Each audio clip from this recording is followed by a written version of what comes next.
everyone, I'm Nate. And I'm Abby. We're the RC Sailors, and we have a cool little drone to share with you today. This is the Vanguard Eachine E33W. That is a Wi-Fi FPV drone. It comes in at about $35. We'll have it linked in the description box below. Sometimes those prices are up, sometimes they're down. So you may find it for 30, you may find it for 40. It's all fairly relative, just depending on when the sales hit. This looks just like the little Hubsan GPS drone that we've featured so much on the channel. It's a very popular drone, and I'm not surprised to see another little copy of it.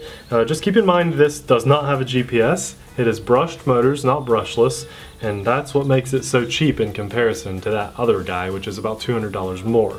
So the drone looks pretty good. You have an optional Wi-Fi camera, so you could extend your flight time if you disconnect the camera, and it just unplugs and snaps right off of there. It flies on a single cell, 3.7 volt, 380 milliamp LiPo battery that charges really fast on the included USB charger.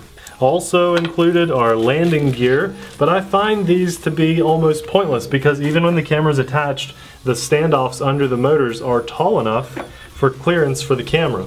So why add those and just add weight and lose flight time? I suppose it would protect your camera a little bit more, but beyond that, really, those landing gear are kind of pointless. Now it does include prop guards as well. We're not going to be flying with the prop guards just to help increase our flight time. Shouldn't hit anything out here in the open field, hopefully. And then it comes with 4 spare props, little prop caps, these pretty little silver things that you see on top of there. And the instructions are, this may be the first time we've ever gotten them like this. They're in English and German, not Chinese, so that's kind of interesting.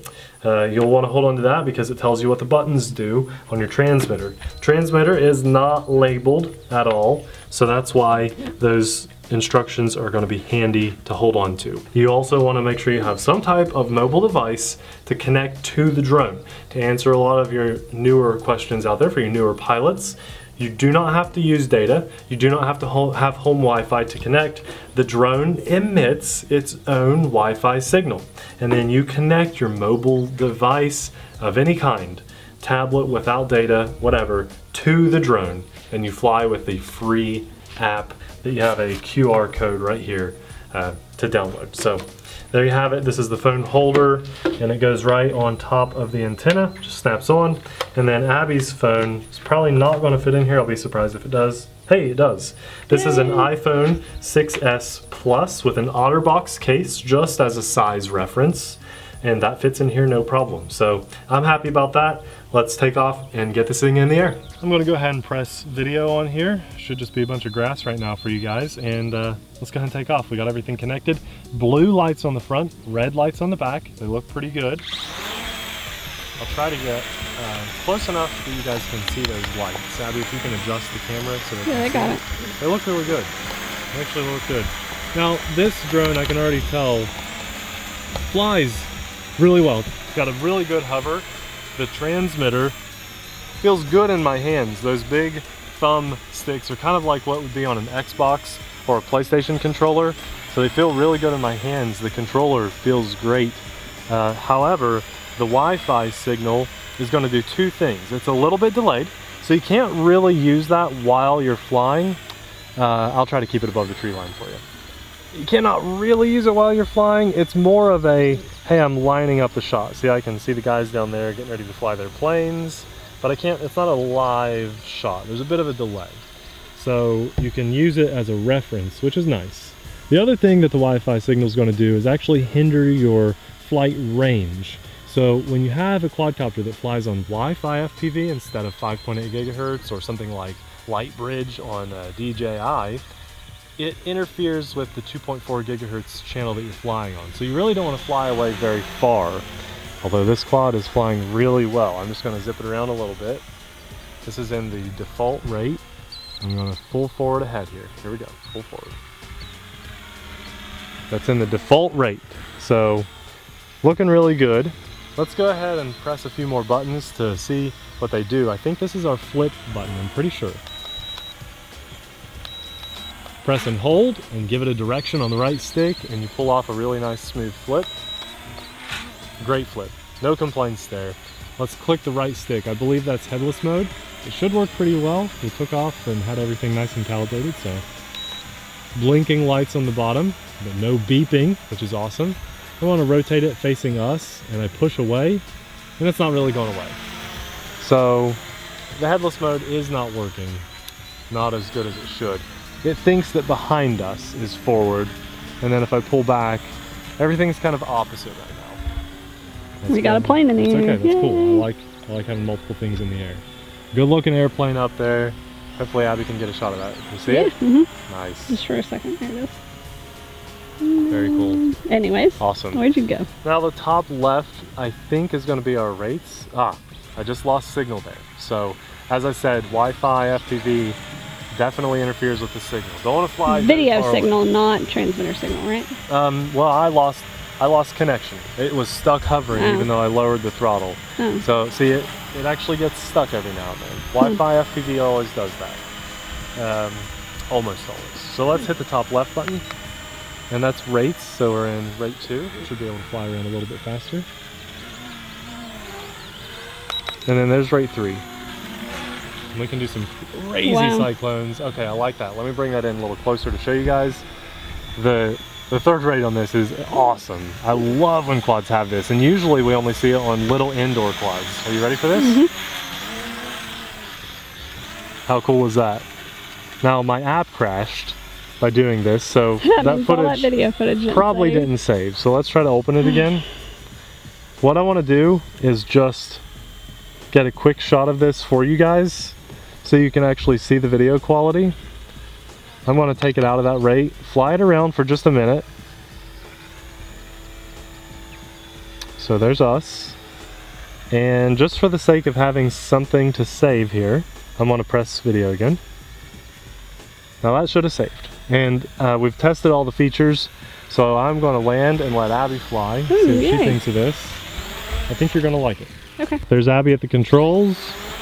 There's the drone. Now definitely the app crashing is a big negative of this, but I'm not surprised. I'm just not surprised at all. Ah, flip, good. Low flip. Yeah, I'm really not surprised that it crashed because these cheap, oh there goes the plane, very cool. These cheaper quadcopters that use Wi-Fi FPV are just hit and miss.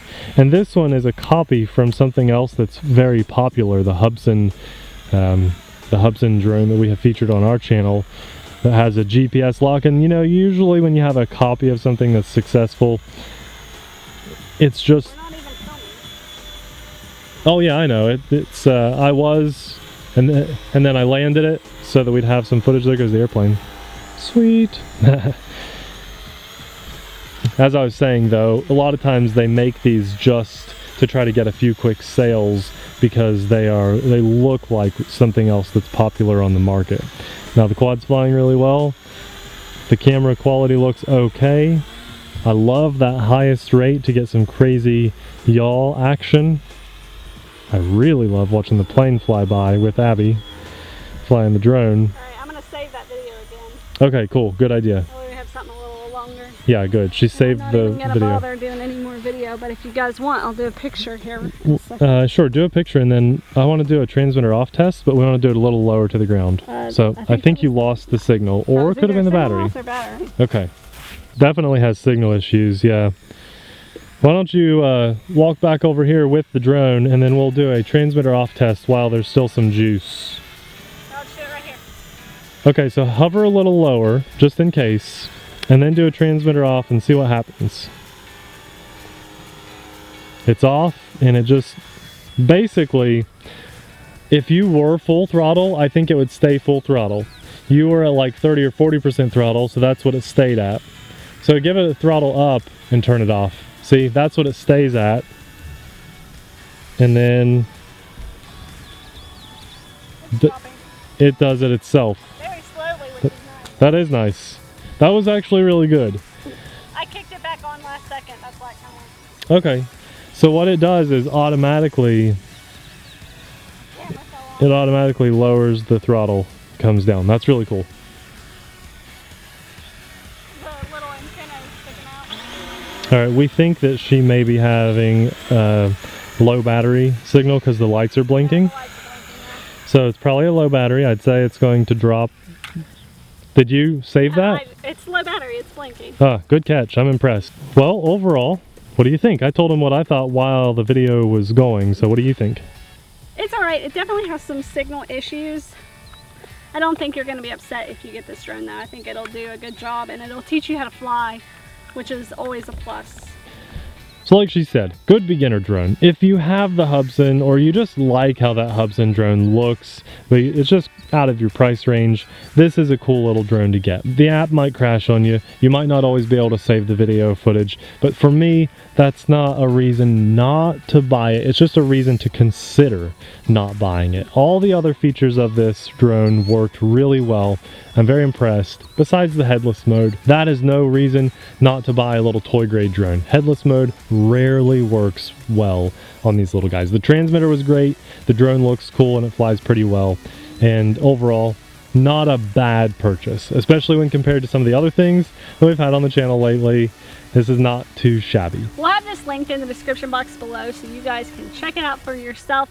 And also, we have these cards that pop up throughout the video. So if you want any other recommendations for drones that we would say definitely 2 thumbs up buy, click any of these cards or the video that's going to pop up on our end screen. All those are going to be drones we recommend on any of our videos. Right. When you guys see those little pop-ups on our videos, they mean something. They do mean something. We don't pop up things that we didn't like. Those are always things that we were a big fan of. So, good tip, Abby. I think that was a good tip. Thanks a lot for watching. We'll see you in the next video. Bye. Bye.